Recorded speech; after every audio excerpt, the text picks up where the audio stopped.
발췌하신 김진수 목사님께서는 매우 성실한 연구자로 여러 관련 자료를 수집하고 자료 비평을 통해서 사실관계를 확증하고 있습니다. 사기에도 오류가 있다는 사실을 직시하고 시기적으로 가장 앞선 당대의 기록이자 당시의 전도운동을 총괄했던 인물의 1차 자료를 가장 중요한 논거로 활용하는 효과적인 전략을 사용했습니다. 많은 점에서 저도 발제자의 주장에 동의하면서 선교사를 글과 신문 기사를 중심으로 당시의 상황을 개관하는 가운데 몇 가지 사항을 짚어보려고 합니다. 언더우드는 1893년 5월 초에 안식년을 마치고 미국에서 돌아왔고, 언더우드를 비롯한 서울 주재 선교사들은 1894년부터 경기도와 항해도에서 활발하게 전도를 했습니다. 1894년에는 동학농민전쟁, 청일전쟁, 갑오개혁이 거의 동시에 진행되었고, 전쟁의 위기와 사양경의 변화 속에서 기독교는 이때부터 힘있게 전파되었습니다.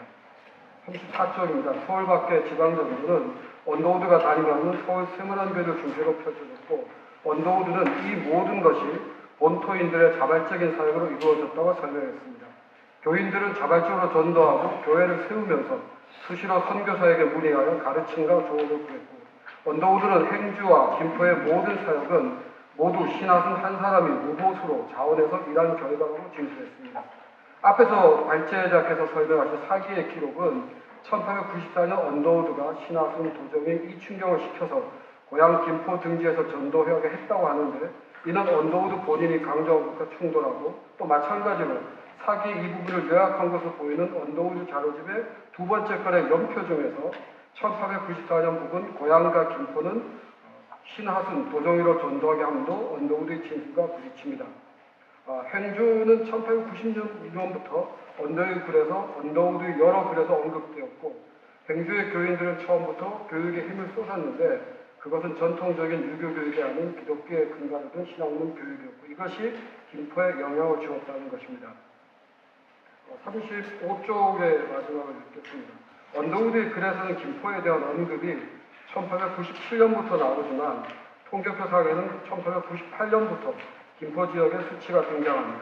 언더우드 부인이 1898년도 의료 전도 보고서에 있는 통계표에서는 김포의 조직교회 1개, 집회처소 2곳, 예배당 1개, 출석교인 35명, 세례교인 31명이 있는 것으로 되어 있습니다.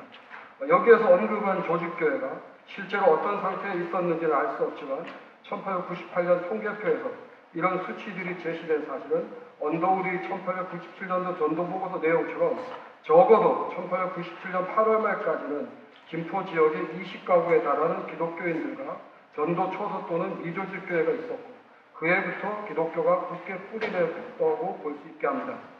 다음은 제가 추가 논차문을 읽겠습니다. 주요한 자료로 사용되는 사기의 기록이 어떻게 있었는지를 살펴보기 위해서 우리나라 최초의 개신교회로 알려진 송천 솔례교회와 세문안교회 설립에 대한 사기의 기록을 먼저 살펴보고자 합니다. 사기 제2장 교회의 개척, 예수교 유래 항목에 사기 부쪽에는 송천교회가 창립하였다고 기록되고 있고요. 이어서 같은 항목으로 사기 11쪽에는 1890년에 세문안교회가 설립되었다고 기록되어 있습니다. 그리고 제3장 교회의 발전, 그리고 전도 항목의 첫 부분인 사기 13쪽에는 다시 한번 송천의 교회 설립이 언급되어 있습니다. 이러한 사기의 기록에 의하면 송천교회는 1885년에 자생적으로 창립되었으며 1888년 언더우드에 의해 설립되었습니다. 송천교회의 창립과 설립의 차이를 따로 살펴보지 않더라도 1890년 세문안교회가 최선 설립되었다는 사기의 기록은 뭔가 어색합니다. 사기의 기록에 의하면 두 교회의 차이는 예배당 마련의 여부에 있습니다. 즉 사기는 교회당을 마련하는 그 기준으로 교회의 성립 시기를 정하고 있는 것으로 보입니다. 이것은 김포교회 성립의 기록을 보면 더욱 분명합니다. 이러한 사기 기록에 의하면 김포교회는 고군보 등의 전도로 먼저 천덕교 등 몇 명이 믿기 시작했고, 신자가 날로 늘어서 300여 명이 되자 한마음으로 협력하여 1897년에 예배당을 마련하는 것으로 교회가 성립되었다는 것입니다. 그러나 이 기록만으로는 고군보동이 전도를 시작한 시기는 역시 확인할 수 없습니다. 또 전도자가 다르기 때문에 1894년에 고향 김포 등지에 신설된 교회 4-5곳에 1897년에 설립된 김포교회가 포함되어 있다고 보기에도 어려움이 있습니다. 물론 그렇다고 해서 1894년 전도가 시작되었던 김포 지역에 고군보 등이 전도할 때까지 전도의 결과가 전혀 없었다고 보는 것도 또한 무리가 있습니다.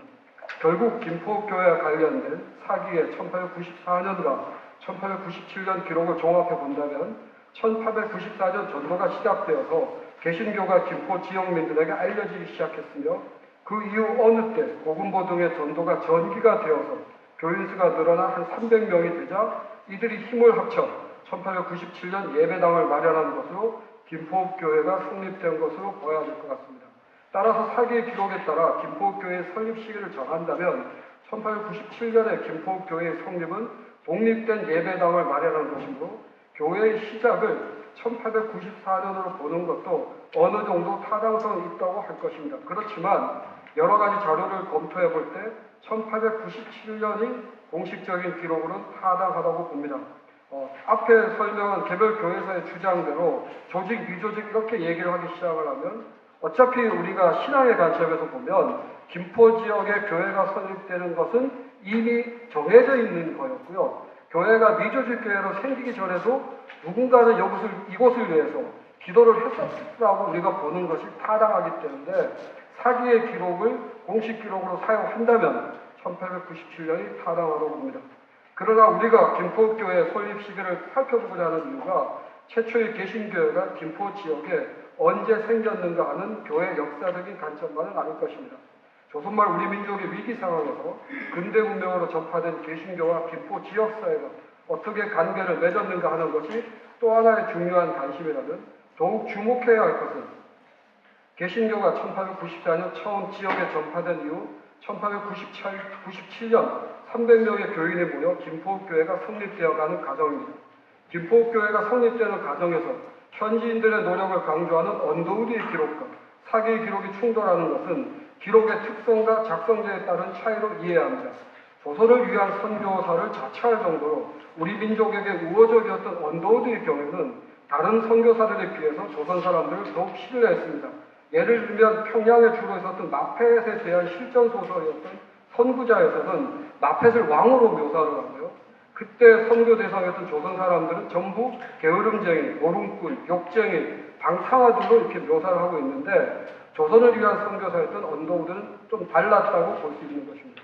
일반적으로 개신교의 전도에 있어서 전도자인 선교사의 역할이 강조되고 수용자인 우리 민족의 역할은 강화됩니다. 하지만 김포 지역민들은 1894년부터 알려지기 시작한 개신교를 당시의 시대 상황에서 진지하게 받아들여 근대화의 실천적 대안으로 모색했고 그 결과 1897년 예배당을 설립할 정도의 세력을 형성했으며 그러한 김포 지역의 내부적 영향이 1919년 오라리 장터의 만세운동으로 나타난 것입니다.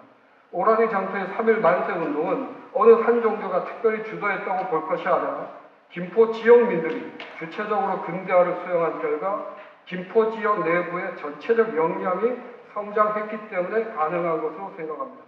김포 지역의 최초의 교회가 설립되는 그 시기와 오늘의 우리는 묘하게도 겹쳐 있는 것 같습니다.